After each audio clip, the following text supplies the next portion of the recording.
ආයිබෝ අයියාලුවනේ අද ආවේ කත්නෝරුවේ හාමුදුරන්ගේ බණක් කියලා. හරිද? බයින්නේ මම වීඩියෝ කරන්නේ නැහැ කියලා හිතේ මේ. ඇත්තටම වීඩියෝ කරලා වැඩක් නැහැ. ඊට වැඩිය හොඳයි තමන්ගේ වැඩක් කරගෙන පොතක් පතක් බලන්න පාඩුවේ ඉන්න එක මචං. මම වැඩිපුරම කතා කරේ වැඩිපුරම තරහ ගත්තේ මචං අනුන් වෙනුවෙන්. අනුන් වෙනුවෙන් තමයි කතා කරේ වැඩ කරේ. මගේ පේජ් එක ගොඩාක් මෙන්න මේ ප්‍රශ්නෙට තමයි මචං මං කෑ ගැහුවේ.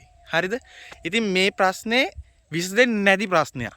මං පහුගිය දවස්වල උඹලා එක හොඳ ආකාරම දැක්කනේ. මම වීඩියෝ දැම්මෙත් නැහැ. ඉතින් වැඩක් නැහැ කතා කරලා මේ අහිංසක සතා. මේ අහිංසක සතා මචං දැන් දවස් 8ක් වෙනවා. මෙතන ඉඳන් මේ වෙලාවේ මෙතන මේ වලට වැටෙන්න කලින් එහා පැත්තේ කිලෝමීටරයක් විතර එහා පැත්තේ වලකට වැටලා ඉඳලා දවස් දැන් 3 වෙනි 4 වෙනි දවසේ තමයි මෙතෙන්ට ඇවිල්ලා වැටලා තියෙන්නේ. මට කිව්වා අපේ තාත්තා කතා කරලා කිව්වා තාත්තා කතා කරලා කිව්වට ඉතින් මට ඒ ගන්න විදියක් තිබුණේ නැහැ. මම දුරක හිටියේ. හරිද? ඊට පස්සේ අපේ තාත්තා මචං හරි ආදරේ අලින්ට. අපේ තාත්තා අපි කැමති නෑ අලින්ට. ඇත්ත කතාව අපි කැමති නැත්තේ කුඹුරු වලට හින්දා. භෝග පාලු කරන හින්දා. ඒ ඇරුණම අපි සත්තුන්ට ආදරේ මේ සතාට මම ආසම සතත් අලියා බයම සතත් අලියා. හරිද? ඒතර උණුත් එක්කම තමයි හැපෙන්නේ. හැබැයි මේ වගේ වැටලා ඉන්නකොට මම පපුවත් එක්කම පිච්චිලා යනවා. ඇත්ත කතාව. මේකට දරා ගන්න අමාරුයි. මේ සතා හරි ලස්සනයි. අග්බෝඩ වඩා ලස්සන සතෙක් මේ ඉන්නේ. හරිද? අද උගේ මලකඳ ගා ජහ ගා අපි හොයි ගා අලි වෙඩි ගා පන්න සතෙක් අද මේ වැටලා ඉන්නකොට හරි අවුල්. හරිද? ඉතින් මේ ප්‍රශ්නේ විසඳන්නේ නැහැ මචං. ජනාධිපතිතුමත් මා සායෙන් විසඳන්නම් කියපු ප්‍රශ්නේ තාම විසඳලා නැහැ. අපි ඇත්තටම ඡන්දේ දුන්නේ මචං. අලි ප්‍රශ්නේ විසඳනවා කියපේ මට වෙන කිසි දෙයක් මචං මේ රට තට්ටු දෙකට ගැහුවත් වැඩක් නැහැ මට. මේ ප්‍රශ්නේ විසඳලා දුන්නා නම් අහිංසක ගොයියත් රැකෙනවා. අහිංසක සතුත් වටිනවා. හරිද?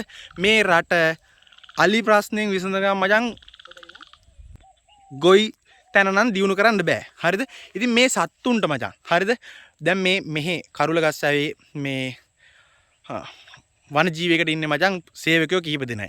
එතකොට තියෙන්නේ මේ වාහන දෙක තුනයි. ඇත්තටම රජයෙන් දැනගන්න ඕනේ මේ ඩොලර් ගේන මේ හොඳ මේ පාත් එකක් නම් මේක මේ සත්තු ටික රැකගන්න ඈ කොච්චරනම් අලි මැරනවද? දැන් මේ කැලයක් මැද්දේ මචං මේ වගේ කුඹුරක් මැද්දේම වැටිච්චාම මෙතෙන්ට ඇවිල්ලා ඒ මිනිස්සු බං කරගහලා ගන්න දේවන ජීවිකේ බෑ. මේවට මැෂින් දෙන්න ඕනේ. කියන්නේ මුංව ගොඩට අරගෙන එහෙම අර ප්‍රථම ආධාර කරන්න කියන්නේ මදි දවස් 8ක්. හරිද? පළවෙනි දවසේ කියපුවාම හරි පළවෙනි දවසේ කියපුවාම එන්න බෑ කියහන්කො පළවෙනි දවසේ මේ ගන්න විදියක් නැහැ.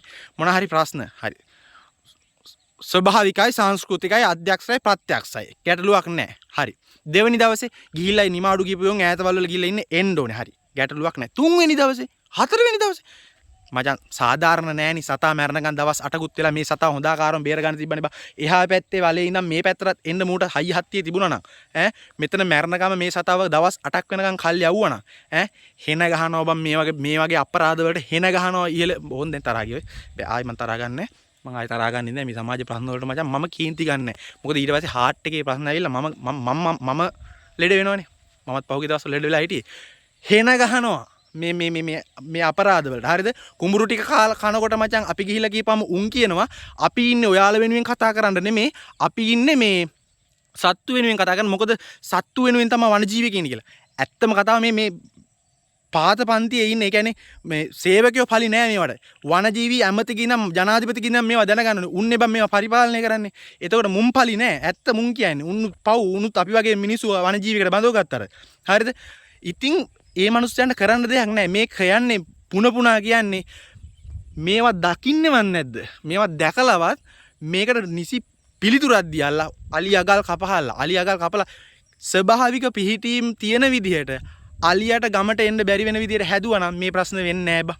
මේ සත්තුත් රැකිලා අපිත් රැකිලා ගොවිතැනුත් දියුනෙලා. අවසාන වතාවට මචං මම උඹලට කියන්නේ පින් කරනවා නම් දිව්‍ය ලෝකයන්ට පින් කරන්න ඕනේ නැහැ. හරිද?